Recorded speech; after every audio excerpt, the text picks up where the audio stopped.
Hey, welcome to the Open House Show. It's your host, Jesse Meadow. We've got a good show for you today. I'm very excited to be welcoming Matthew Peer. He is Director of Enrollment Management at the Darlington School in Georgia.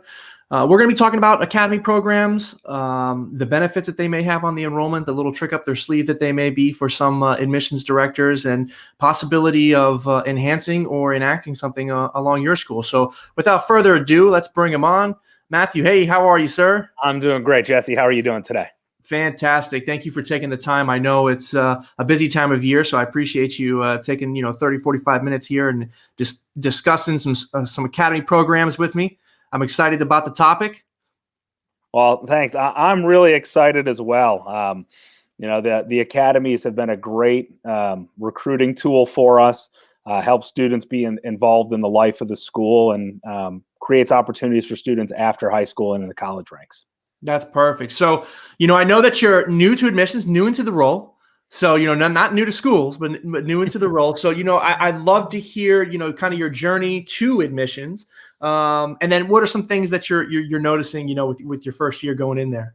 Oh, thanks. So, I began my teaching career fall of 2001. I was a triple threat New England boarding school guy, actually a junior boarding school teacher, teaching history, coaching football, hockey, and lacrosse, sit down breakfast, lunch, and dinner, living on dorm. And I loved it. And transitioned from a all boys junior boarding school in New Hampshire to an all boys high school in Connecticut. Continued to be that triple threat, and as is the independent school way, the better you are at responsibilities, the more responsibilities they give you. That's right. And then after a couple of years, sort of got a role in the dean's office at Avon Old Farms. And then our family dynamics changed. We started a family. My in-laws moved from Vermont to South Carolina, and we wanted to be closer to them. And when you're thinking about independent schools, especially independent schools with a boarding program in the South, there aren't many of us. And a great opportunity presented itself at the Darlington School for me to be the director of student life. And I was in that role for 4 years. We had a leadership change, and Brent Bell, our new head of school, asked me to become the upper school director. So for the next 6 years, I revamped the entire academic program at Darlington, thinking about our cycle of learning. And then we started a nationwide search for a director of enrollment management last spring. The pandemic hit, and at the beginning of May, as we were canceling our graduation, Brent asked me if I would be the director of enrollment management this year. And there's been a huge learning curve, really starting to understand the business side of an independent school. But there's been great opportunities to take my student life experience and my director of the upper school academic experience and help tell the story to families this year. So I think actually it's been great, sort of the training I've had, because I've done it. I've been on dorm, I've been on weekend activities, I've been in the classroom and on the playing fields, and now I can help families who may not be as familiar with independent schools really understand the value proposition of them. Yeah, that's encouraging. And not only that, that boarding piece, that's difficult to explain, especially to someone that hasn't experienced it before. So, having that background, for me, I was in admissions first, and then I was kind of in student life, and then, juggling back and forth. And we built the schedule for the activities and all of this. So when you go back and talk to a family, it's like, okay, well, they're going to do X, Y, Z, and this is how they're going to do it. And you have all this knowledge about it, and you're able to represent that culture and that experience a lot more, doing those things first and then coming in to the admission side. So that's a real big benefit there. What are it's always good to know, like, what is some interesting or some exciting things that you're liking about the job so far? I know it's a very different hat that you've got on from what you experienced before, and it can be definitely more stressful in a lot of ways when you're talking about budgets, when you're talking about revenue, especially navigating the current environment. But what have been some exciting things for you, at least in your perspective? I think what's been nice is being able to focus on our marketing. Realizing that I have a experienced admissions team. and they're great. So don't get me wrong, but I think they sold community a lot. And trying to Mm-hmm. understand that community, we all have community, whether you're a school of 100 students in the Midwest, a boarding school of 800 students in Massachusetts, we all have great community. So how do we really define the programs that make us unique? So being able to retrain my team has been exciting. Normally when my phone number popped up on somebody's caller ID, they would ignore it, thinking that their child was going to be in trouble. So, now it's hey, let's go out to lunch. Let's do X, Y, or Z. Being able to connect with some alumni in key demographic regional areas to hear about their Darlington experience, and do they know anybody that may be a good fit for Darlington. So just a lot of positivity. We have over 9,000 living alums who are all eager to see the school be in a position of success. So everybody's wanting to help. Everybody's wanting to try and figure out admissions in a global pandemic. So that's been a huge positive for us. The impetus is definitely on admissions as a school-wide program. If it wasn't before, it definitely is now. So everyone's kind of doing their part. That is a very interesting point, though, that you bring up, that most people, especially if you haven't transitioned between positions in the same school, when your name comes up on a caller ID, depending on what you're overseeing, gets a very different response sometimes, or the vice versa. Who's calling you? Yeah. Yeah, so it's been fun to navigate that. That's right.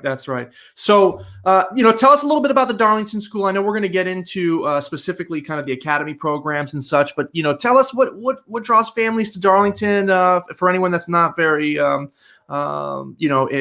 acknowledged about it. Yeah. Oh, great. So I'll be honest. I had never heard of Darlington. Never thought I'd be living in Rome, Georgia. But what I appreciate about Darlington is that we are a pre-K through 12 day school with a robust boarding program in grades 9 through 12, because of our academy, some postgraduate opportunities. Mm-hmm. We're located about an hour north of Atlanta, an hour south of Chattanooga, about 90 miles from Birmingham. And we are right in the center of the ABC Triangle here in Georgia. And Darlington was named, the founders of the school named the school Darlington after their favorite teacher. So Darlington has a long tradition of supporting excellence in education through professional development, making sure in the hiring process that we are hiring individuals who love working with this age group, who have a passion for their subject and contribute to the extracurricular life of the school. One of the things that drew my wife and I here, she's also an educator, was that Darlington was always looking to get better and improve. No one was happy with the status quo. That was the feeling that we got during the interview process, and it's still the same way. As we think about our cycle of learning, which focuses on hands-on and active learning, we're really focused on the individual. And I know that is something that all schools are talking about, is the individual student experience. But we have several signature programs, which I think really highlight that individual approach. As a college preparatory school, families are asking about our college process. We have a different model than most day and or boarding schools. Whereas a traditional college counselor would have probably 30 or 40 students they are working with. We have an office of 12, 3 full-time college counselors and 9 faculty members or administrators who also help in the college process. So you're in a college group about a 1-to-10 ratio. Okay. Our students will typically be accepted at over 180 schools. They'll matriculate to over 80 schools and average about $8 million in scholarships. So by having 12 college counselors, you really get that individual approach to the application, to the essay, to that school selection. So that's one program. I think about we have an English house system. So students have a head of house. It's a full-time employee. It's not the triple threat model in New England. I remember being a dorm head and just being exhausted when I got back to the dorm at night. But our heads of house, they're there for the academic, social, emotional needs of the students that live with them. They're a primary contact person for the parents, in addition to an academic advisor. So college counseling, the heads of house, our teaching and learning center that can support students with a variety of learning differences, all sort of show that individual approach to education. And it's about relationships. It's about those relationships that I had as a student at independent school, that our alumni had, that our students have today. So I think that hands-on learning, our geographic location, we are a draw for families in not just that ABC triangle, but one of the few southern boarding schools. We're seeing more and more, sort of, I think the business term is third culture kids whose parents, may work for Delta or Coca-Cola and are stationed in Singapore or Australia, wanting that American high school experience. So that is a growing trend that we are seeing, and being about an hour from Atlanta's airport really helps with that. Yeah, and I would imagine, we'll kind of get to this a little bit later, but throwing it out there, I imagine that trend of urban to rural or urban to suburb, is probably benefiting your area as well. That's a great point with the college. What a good program to have on that, and a good focal point for a college prep school to really invest in. That is by far, the most daunting experience for the parents and students of seniors or even juniors when they start that process. It's heavy, it's burdensome, it's tedious. To have someone walk you through it and feel confident that you're doing the best things for you is a real benefit there. But transitioning a little bit, talking about some other programs I know that draws some students to your school. Those specialty academies, those programs that you guys have, the topic of today's conversation. I guess let's begin with the history and which academies you guys have on campus. What do you guys promote? What is your specialties and kind of the history behind them? Yeah, so it was about 15 years ago, Darlington decided that it wanted to venture into this academy model for several of our sports. First and foremost, soccer is a very popular draw for us, as well as golf and tennis. The school has tried some other academies in the past. The one that I laugh about is horseback riding. When you don't have, on your 500-acre campus, if you don't have a facility to raise horses and train horses, it becomes very person-specific as whose farm will you use, and realizing that there's other great schools out there that have horseback riding as part of their curriculum. That was, I think, a 12-month endeavor. But we have found success with our soccer, golf, and tennis academies. Do you want me to go on and talk a little bit more about them? Yeah, absolutely. Okay. So when we think about soccer, we traditionally have 2 or 3 boys teams, depending on the numbers of players each year, and 1 girls team. They are playing in the club circuit, so they will travel primarily to showcases throughout the country. Whether it's up to Indianapolis, to Raleigh, to Disney for their tournaments. They will travel overseas every other year. In fact, they were in Paris in March of last year, and we got them home within 12 hours. So, wow. So the students are getting those opportunities to play in front of a variety of college coaches, Division I, Division II, Division III, NAIA. And what I appreciate about the soccer academy in particular is that we are college prep, that students are in classes throughout the full school day. They have an opportunity to train in the afternoons and evenings. They'll travel on the weekends. And when they travel, they will try and visit as many colleges that are in the area as possible. This year, they've been on over 50 college campuses, which is quite a feat considering we are in a global pandemic and we are in the NCAA dead period for recruiting. But we want to make sure that students know the strengths of a large public institution, a small private institution, urban, rural, suburban. We want to give them as much exposure in that college process as possible. That's right. Our golf academy is actually housed at the Coosa Country Club, which is about 3 miles down the road. The academy is run by the 2 pros at the country club.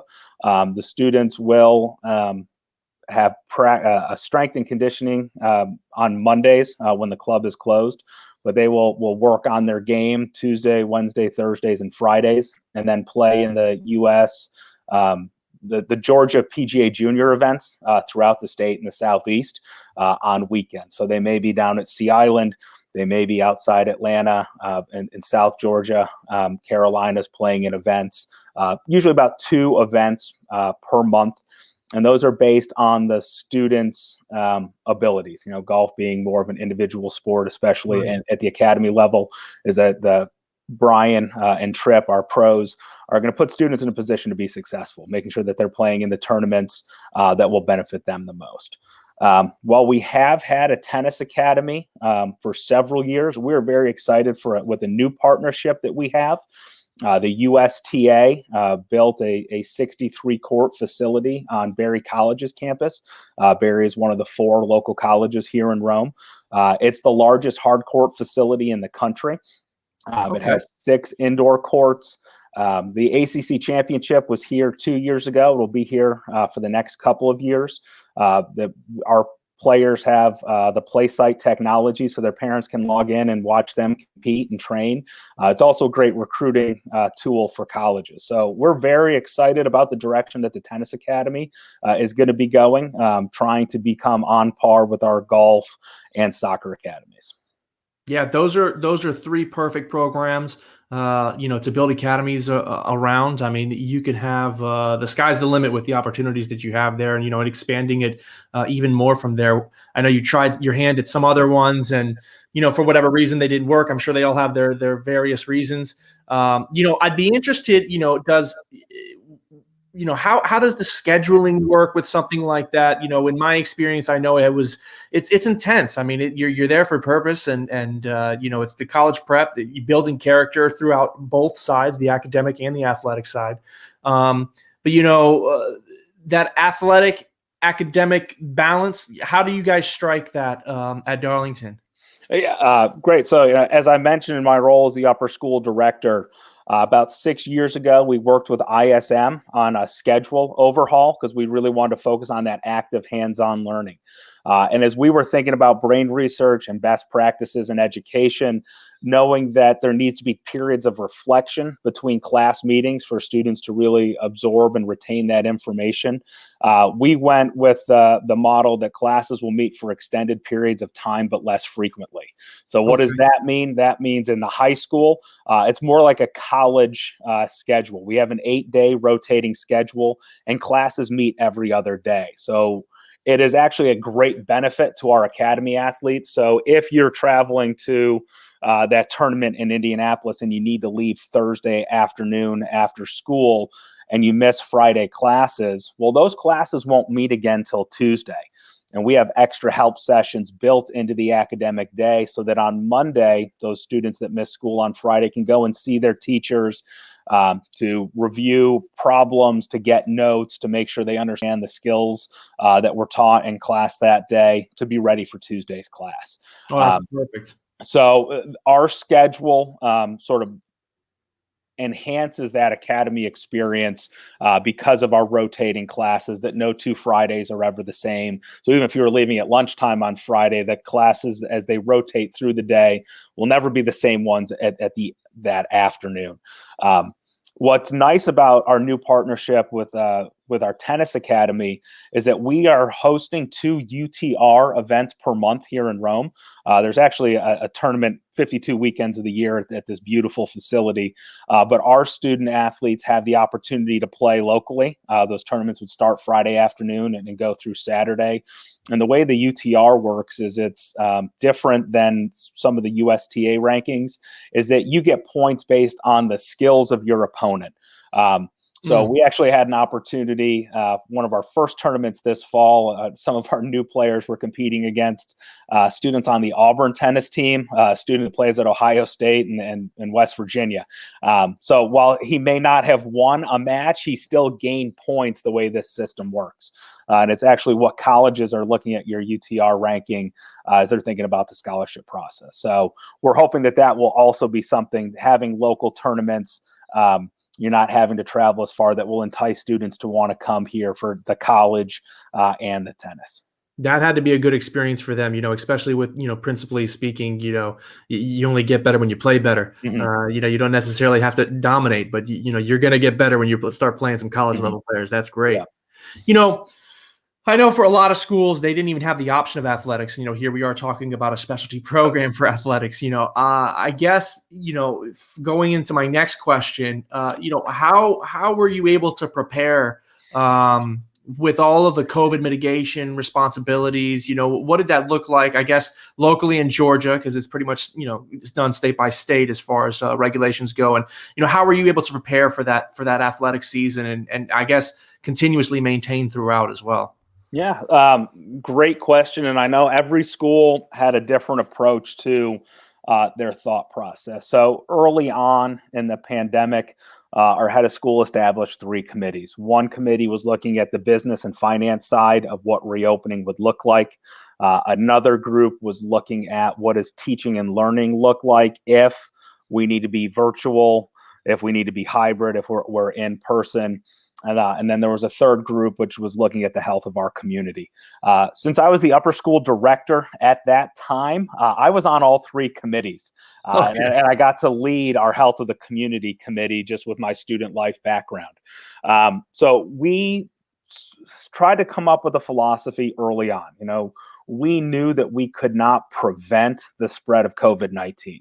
Our job was to mitigate the spread of COVID-19. So we began educating ourselves, partnering with our local health department, partnering with our local medical community, and just trying to decipher all of the different information that was coming out, whether it was SAIS, NAIS, TAB, CDC, Mm-hmm. and just trying to figure out, well, what does this mean for Darlington, knowing that we are in a small community where Rome, Georgia has 100,000 people. Its primary source of economics is hospitals and doctors. So we have a great medical community here. We had some of the parents in the medical community that were on our health of the community committee. So we began thinking about how do we structure a school day? Can we have the dorms open? What do the dorms need to look like? What does our health center need to be able to do? And so we made changes. We made physical changes to campus, turning one of our dorms into an expanded health center for the year, Mm-hmm. making class sizes smaller. But then also thinking about if we have a philosophy during the school day, at night in the dining hall, how does that philosophy translate to athletics? Because we weren't given as much guidance by our local or the state, the Georgia High School Athletic Association. Right. We were getting very clear guidance locally, but at the state level, it was have fans if you want to have fans. Don't put a cap on it. Put a cap on it. So we tried to take our guiding principles to mitigate the spread of the disease and apply it to athletics. It meant that, because we're in Georgia and the weather is so nice in the fall, you weren't going into the locker rooms. You were doing a lot of, getting dressed in your dorm room, showering when you get home from practice if you're a day student, but really just trying to limit the close contact that students had with each other off the field. Mm-hmm. And then thinking about our visitor policies and protocols.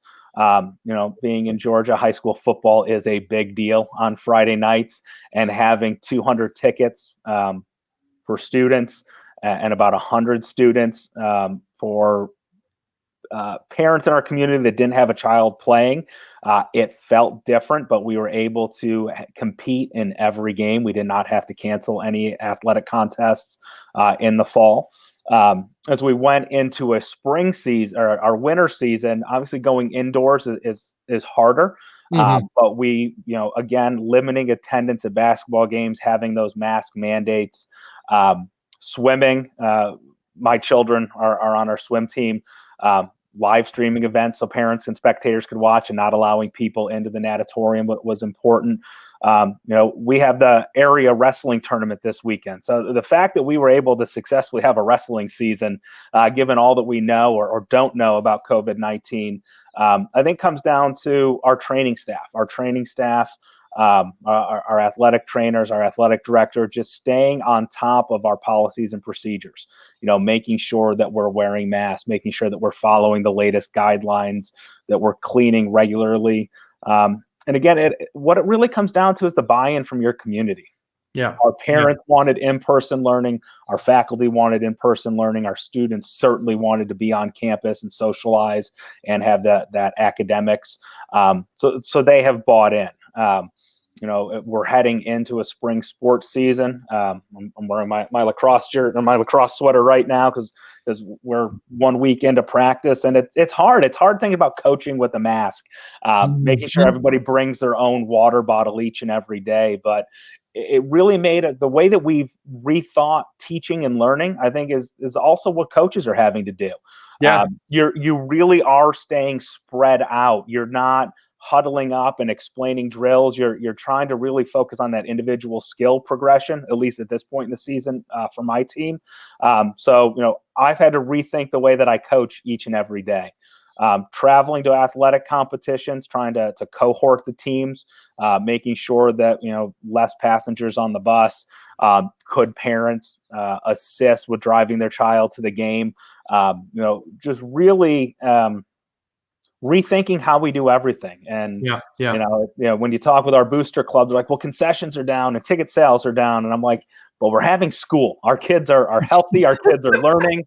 So, but it's again, trying to think about that business side of school. You're used to 2,000 people at a football game. Now you have 200. They're buying less soda and hot dogs, and it's at the end of the day, we think that providing the social, emotional growth for students is extremely important, and we were going to do almost whatever it takes to make that happen. It's important to try to keep perspective. You might be so used to what you're doing that you forget that, there's many schools that are not even participating in sports at all, much less having a game, even though it has low attendance, because of COVID protocols. That's great.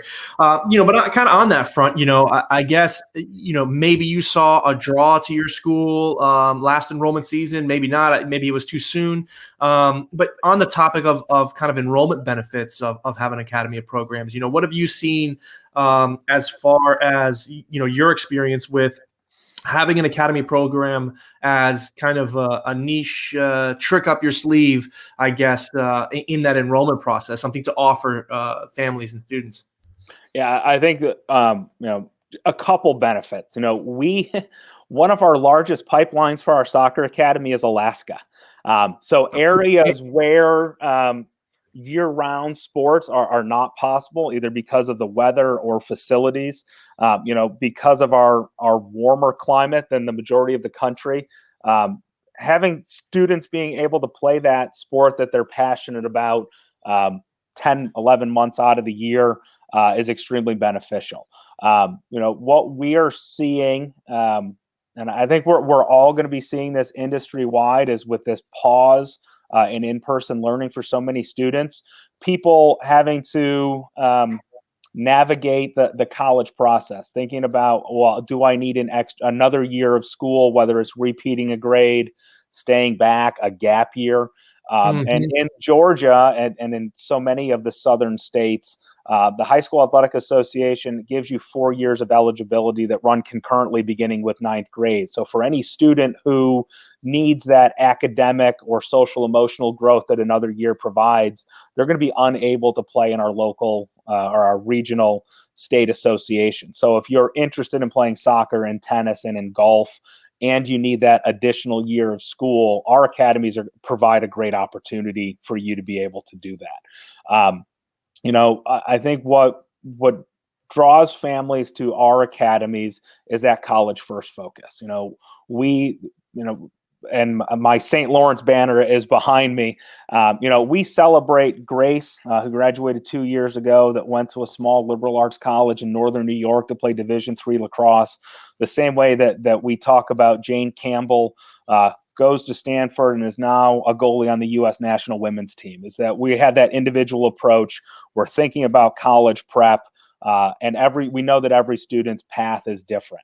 We actually have a young man who is a phenomenal soccer player who realized that the types of schools that I want to go to, soccer is not going to be a possibility, at UNC or at the Ivy Leagues. And so he decided to take his senior year off to really focus on getting that every opportunity to get into one of those highly selective colleges. And we support that because we know that college athletics is a commitment.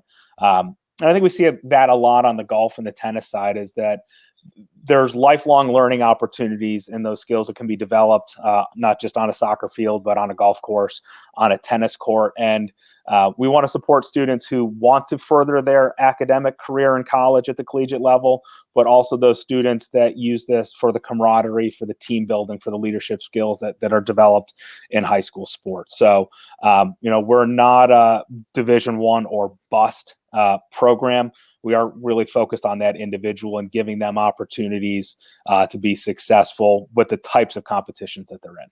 Yeah, my experience has been quite similar with these academy programs. I mean, you're building so many extra pieces to that student's life and student experience. I mean, you're talking each program might have their own character building, that has their own emphasis and their own support systems through there, all the way into that college process. That's the entire focus on it.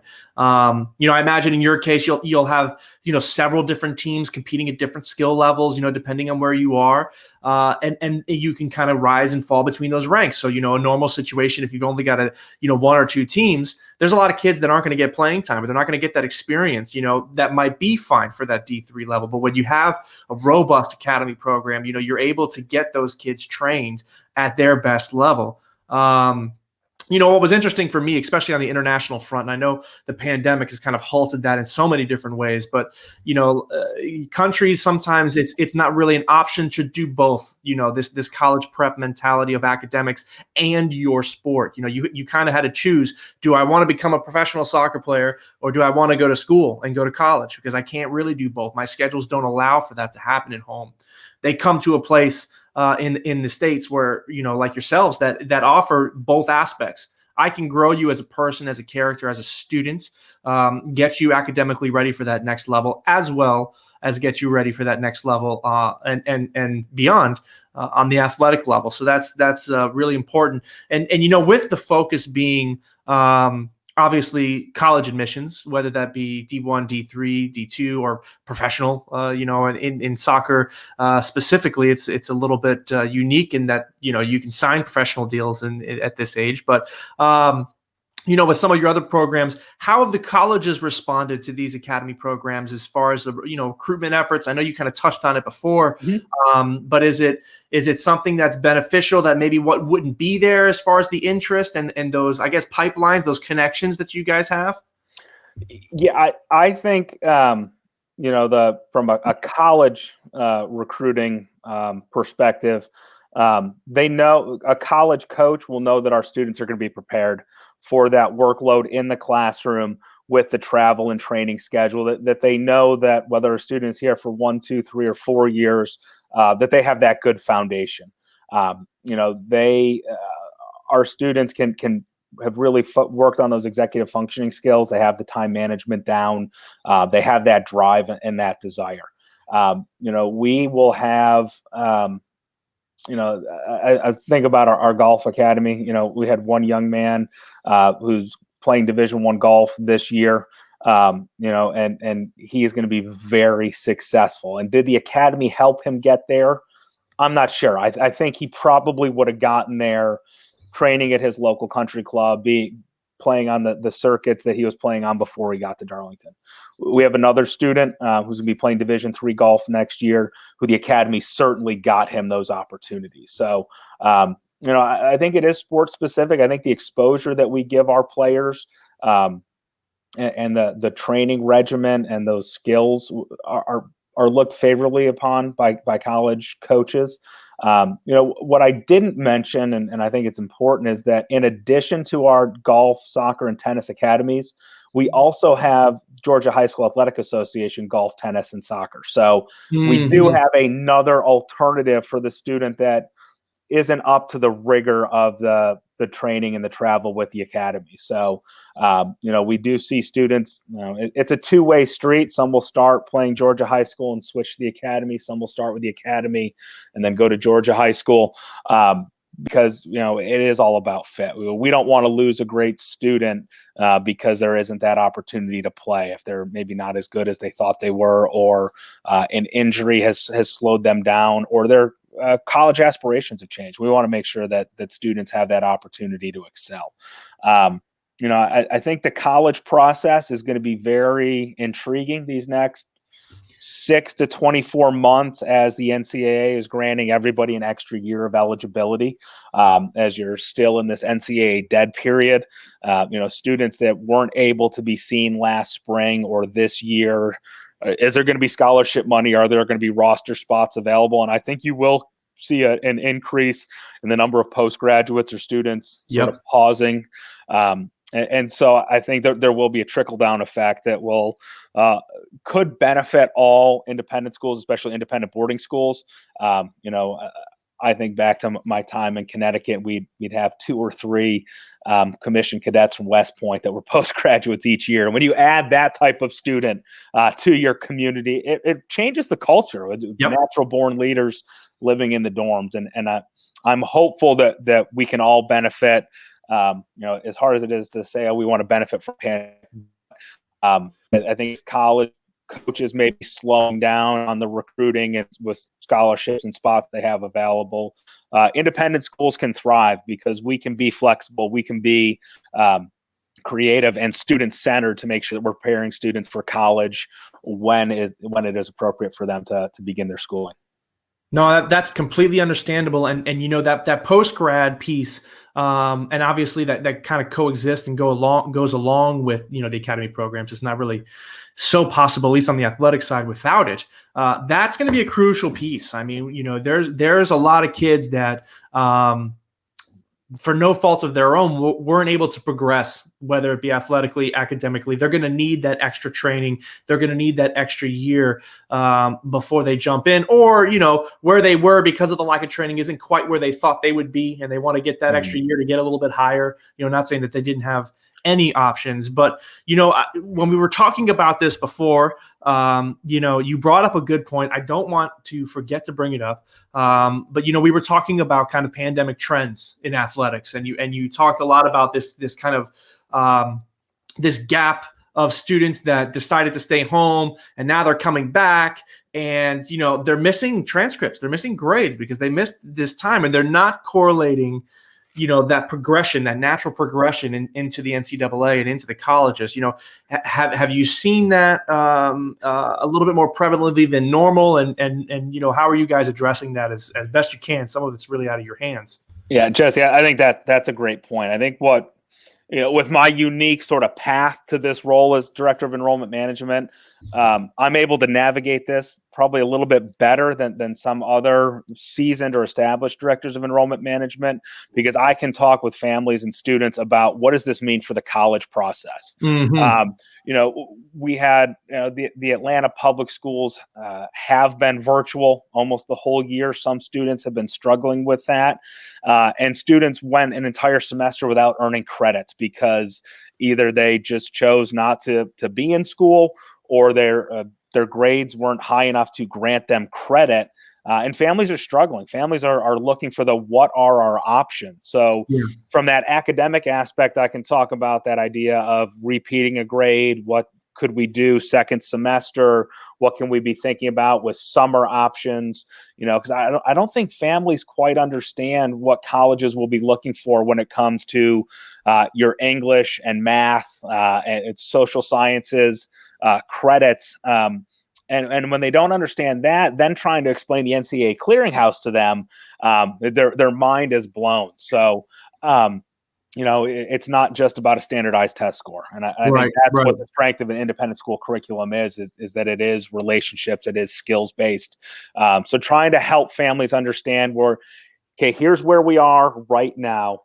Here's where we'll be when your child walks across the graduation stage. What are the variety of paths that we can take to get there? And, I think that's where a seasoned admissions officer would partner with the academic leader of the high school to help those families. And I'm thankful and I think Darlington's lucky that I've been able to wear different hats so that I'm not having to, all right, talk with our new upper school director, talk with our assistant head for academics that we can have those conversations. And they started off maybe one every other week in September and October. It's probably a daily conversation right now with families that are turning to independent schools for answers because their students aren't not just getting that social emotional growth from in-person learning, but that academic skills-based development. It's very hard when they are on a laptop for the majority of the day because their local schools cannot be in person. So it's challenging to navigate, but I think that independent schools are there to help support families. So whether it's Darlington or any of the 280 boarding schools, I think the admissions officers would be very willing to talk with you or your child about what does their path look like, given all the uncertainty that's going on right now.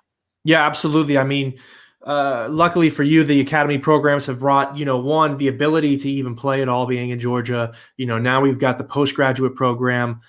You've got the one-on-one attention from the admission side to the academic side. How do we make these transcripts work? How does this process work from start to finish? What's going to look like? What to expect? I mean, giving the family expectations up front as much as possible is so key, so that they don't think that they're going to be on here and they're like, oh, well, you promised you'd get into here. Like, man, I told you from the beginning, this is what the case was going to be. I don't know. But any event, that's all huge benefits and big draws for schools to be able to have some of those opportunities, especially when you're trying to navigate this enrollment market of today. It's curious. I imagine you're in the same boat as any boarding school with international students. Have you seen, we're starting to get now, to the end points of re-enrollments, maybe a few more weeks, and then, kind of that first round, that March 10th, that first round of acceptances go out. We're getting into the season.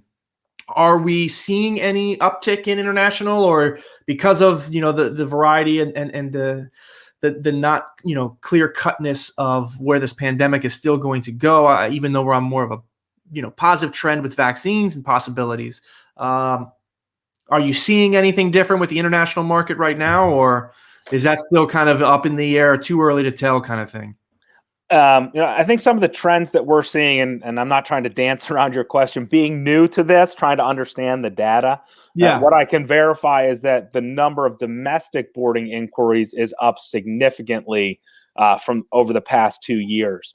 And as we begin to sort of look at the data, a lot of those students are coming from areas where they're still virtually learning. A lot of metropolitan areas, and you start looking at zip codes, you're realizing, all right, this student is still not in school. Parents are looking for options for them. When it comes to the international inquiries, we last time I looked, we were about 55% less Chinese applications than last year.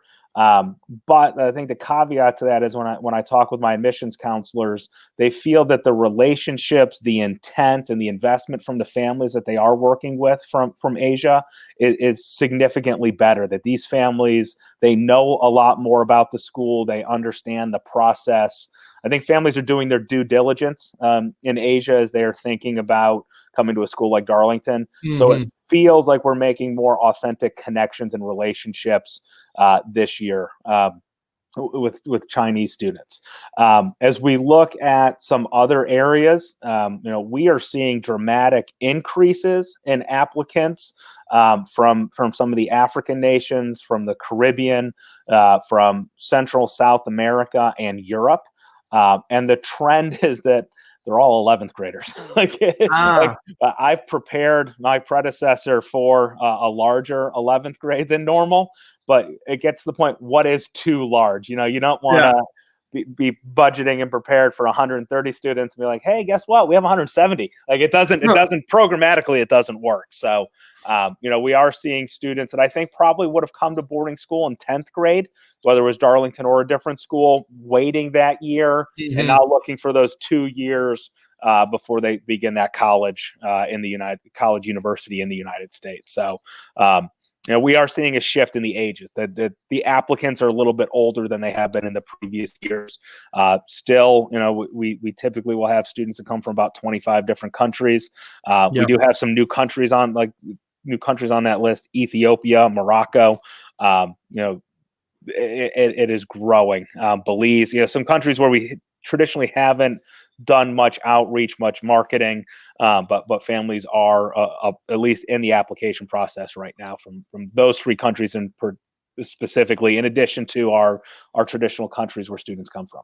That's exciting. I mean, that's the biggest cultural piece that you get on campus, the things you can't learn in books. And let me tell you, from my experience, those West African nations, some of the best kids that I've hardest working, there for the right reasons, always smiling, the energy, leaders of the teams, great kids you can find from all over the world.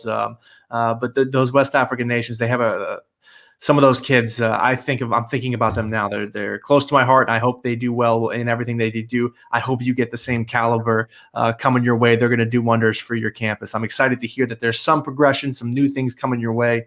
But I agree. I think that that focus of the domestic boarding piece might be the saving grace in some boarding schools. Being able to add a little bit of that and balance out that decrease in the international admissions piece might be the only way to go.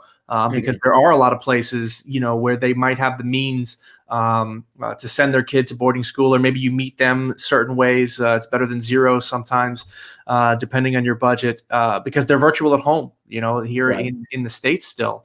They're looking for that different option. It's been too long now. They don't want to wait. They don't want to miss out on those semesters and things like that. So that's great. So, transitioning now to the end, we always like to hear a little bit about regional perspectives. I know that we talked slightly about that migration that's happening out of Atlanta coming into your area, among others, around that metropolitan Atlanta area. Is that really the main trend that's going on there? What are the enrollment trends in your area?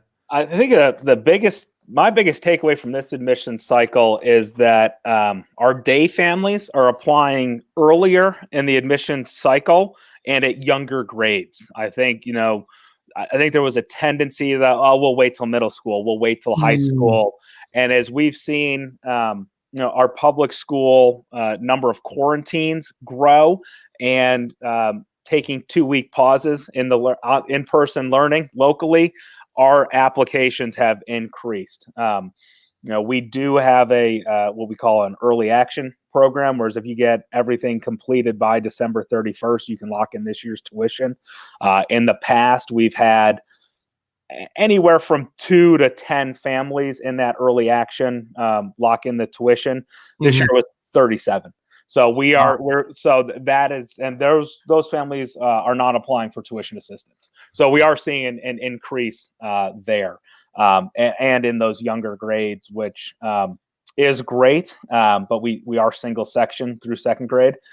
So we're at the point where we have to turn away some legacy families if this trend continues, which I guess is a good problem to have. That is a good problem to have.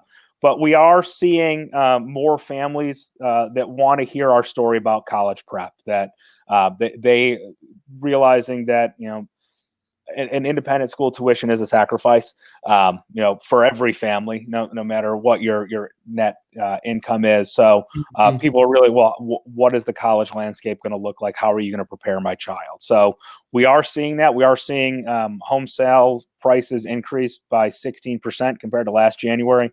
I think families are leaving metro areas and looking for a more suburban, I hate to say suburban, we're not rural, we're not suburban, a smaller community, a more welcoming community.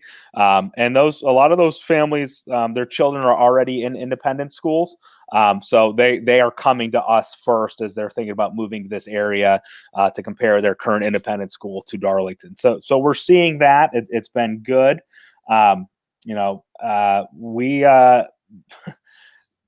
Growing up in New York State, teaching in New Hampshire and Connecticut, I still have lots of friends whose own children have not been in the classroom yet this year.